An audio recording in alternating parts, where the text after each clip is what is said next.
వేములవాడ పట్టణంలో ఓ కారు రైతులపైకి దూసుకొచ్చింది. దీంతో అక్కడున్నటువంటి రైతులు కారు యజమానితో వాగ్వాదానికి దిగారు. వాహనదారులు వెళ్లేందుకు పక్కన దారి వదలమని, అయినా కూరగాయల రైతులు కూర్చున్న ప్రదేశం నుంచి కారు మీదికి తీసుకొస్తూ ర్యాష్ డ్రైవింగ్ చేశారంటూ కూరగాయల రైతులు, దళారులు మండిపడ్డారు.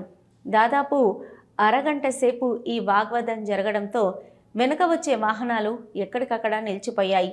కారు యజమాని కోరుట్ల బస్టాండు నుంచి లోకల్ ప్రాంతానికి వెళ్తున్న క్రమంలో అడ్డుకొని తమపై దురుసుగా ప్రవర్తించారని వారన్నారు. అక్కడ ఉన్న స్థానికులు ఇరువురికి నచ్చజెప్పి గొడవ సద్దుమణిగేలా చేశారు. అయితే పట్టణంలో కూరగాయల మార్కెట్ లేకపోవడంతో రోడ్లపైనే రైతులు విక్రయాలు కొనసాగిస్తున్నారు.